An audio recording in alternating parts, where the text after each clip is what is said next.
আমাদের মাহফিলের প্রধান অতিথি আওলাদ রাসূল আল্লামা আনোয়ার হোসেন তাহের আল কাবেরী আল মাদানী মাদ্দাজিল্লাহুল আলী আমাদের মাঠে এসে গেছে। আমরা যে প্রচন্ড গরমে আপনারা কষ্ট পাচ্ছেন এবং উনি যেহেতু এসে গেছে এখন আর কথা বলা মনে হয় ঠিক হবে না। আমি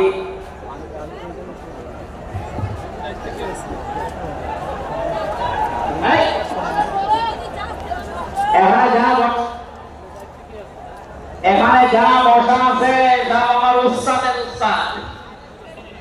এই জন্য আমি কথা বলতে চান, পয়েন্টগুলো শেষ করছি। 10 নম্বরে পেয়েছি তিনি শরীয়ত প্রণেতা, হা বললে হালাল, না বললে হারাম, সুতরাং তার সম্মান অনেক বেশি। 11 নম্বরে তিনি ছিলেন দাঈ আল্লাহ, তিনি রাখতেন শুধুমাত্র আল্লাহর দিকে। কার দিকে? আমি একটা পয়েন্ট এখানে বলি, খুব খেয়াল করে শুনবেন।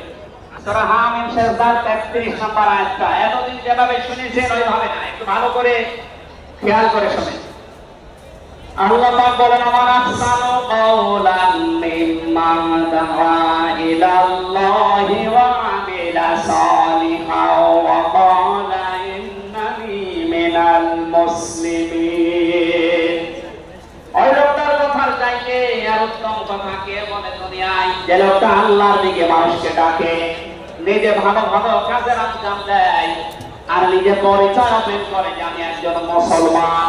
আমি কি বাংলার মুসলমানের? আপনি আয়াতের দিকে 3টা বিষয় খেয়াল করেন। এদেশে কম বেশি আমরা 96% যেহেতু মুসলমান, এই জন্য আল্লাহর দিকে আমরা ডাকি, এটা আমি মেনে নিলাম। 2 নম্বরে ভালো ভালো কাজের আঞ্জাম আমরা নিজের জায়গা থেকে হলেও কম বেশি দিতে পারছি বা দেই। 3 নম্বরে যেটা ওয়াকালা ইন্নানি মিনাল মুসলিমিন, আমি মুসলমান, এই ঘোষণা দেওয়ার মতো পরিবেশ এদেশে এখনো আসে নাই। এখন এমন জায়গা অনেক আছে যেখানে আমি মুসলমান, এ কথা বলা এখনো সম্ভব না। মুসলমান কিন্তু ঘুমিয়ে যায়নি, এরা এখনো লেগে আছে। আমাদের জামাত কুষ্টিয়ায় সেদিন ঘোষণা দিয়েছে দেশের মুসলমানেরা এখন আর 5 তারিখের আগের মতো ঘুমিয়ে নেই, সব সজাগ আছি আমরা। আল্লাহ পাক যদি ধরে আবু লাহাবের মতো ডান হাত বাম হাত সব কিন্তু ধ্বংস করে ছাড়বে। এই জন্য আমরা সাবধানে উচ্চারণ করছি, এগুলো যারা আছে আমি নাম নিলাম না। ছাত্র জনতা যেভাবে আপনাদেরকে উপদেষ্টা বানিয়েছে, আপনি 152 জনের 108 জনের দেখতে পাচ্ছেন না, এই মানুষগুলো কি চাই? 108 জন না, আমি 152 জনের সাথে যোগাযোগ রেখে দিয়েছি। সবাই চায় যে আল্লাহর বিধান চালু। এই রবিউল আউয়াল মাসে রাসূলের চরিত্র যেভাবে শুনি ওটা যেন বাস্তবে দেখতে পাই, সেটা চালু হোক। আগে চাচা চালিয়েছে 9 বছর, ভাবি চালিয়েছে, এমনকি বউ চালিয়েছে, এটা তো দেখলাম। এখন শুধুমাত্র কোরআন দিয়ে চললে, নবীর আদর্শ দিয়ে চললে দেশটা কেমন দেখা যায় এটা দেখতে পাচ্ছি। এটা আপনারা দেখতে চান না? সামনে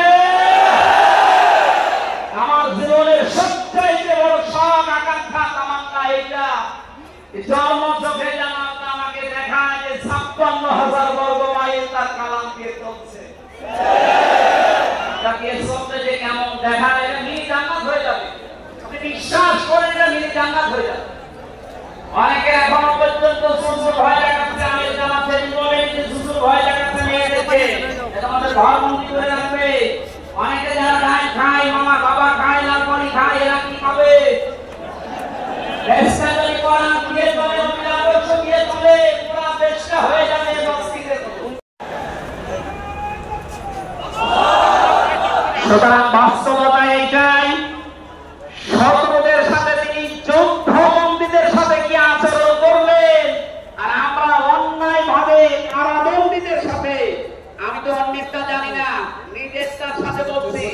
এই যে মুরব্বী মানুষ বসে আছে মাওলানা রফিকুল ইসলাম খান, এই মুরব্বীর পায়ে বেড়ি দিয়ে, হাতে হ্যান্ডকাপ দিয়ে, মাথায় দড়ি দিয়ে মানুষ গরু টেনে নিয়ে যাচ্ছে। আমার 11 ঘন্টা টানিয়ে রেখেছি। অথচ নিজেরাই বলছিল যে আমার কোনো দোষ নেই, আমরা জানি দোষ নেই, আমরা ধরে রেখেছেন কেন? ছেড়ে দেন। না উপরের নির্দেশ। কোথায় পৌঁছিয়েছিল দেশটা? আর তারা এই রবিউল আওয়াল আসলে একদিন ছুটি নিত নবীর সম্মতি পালন করার জন্য। নবীর আদর্শের কোন খোঁজ খবর তাদের কাছে নেই। এই ওসামা ইবনে ওয়াসাল নবীর আচরণ থেকে শেষ পর্যন্ত বাপদাদার ধর্ম ত্যাগ করে ইসলাম কবুল করেছিলেন। এই 15 বছর যদি এরকম কিছু দেখাতে পারতে, লাখের উপরে মানুষ জেল খাটতেছে, আমার মনে হয় 100 জনের 70 জন মানুষ এই দেশে জেল খাটে কিছু জানে না। বিশেষ করে 15.5 বছর এই মানুষগুলো আমার দলে অন্তত না আসলে আমার জন্য দোয়া করতো। এরপরে আমি পেয়েছি বিশ্বনবীকে একমাত্র আদর্শ হওয়ার কারণ তিনি শত্রুদের সাথে আমার আচরণ দেখিয়েছিলেন। পৃথিবীতে ইতিহাস হয়ে আছে, তাই তিনি দোয়া করেছিলেন আল্লাহুম্মা হাদি কওমি ফাইন্নাহুম লা ইয়ালামুন। 14 নম্বরে পেয়েছি তিনি নবী এবং রাসূলদের নেতা ছিলেন। তিনি ছিলেন কমল হৃদয়ের অধিকারী। এক একটা শব্দের ভেতরে লক্ষ লক্ষ কথা আল্লাহ লুকিয়ে রেখেছে। রাসূলের জীবনে 1 ঘন্টা 1.5 ঘন্টায় না, কিয়ামত পর্যন্তই। সুতরাং এরকম যদি শুরু হয় 31 দিন একাধারে লাগার কথা আমার এই ক্ষুদ্র জ্ঞানে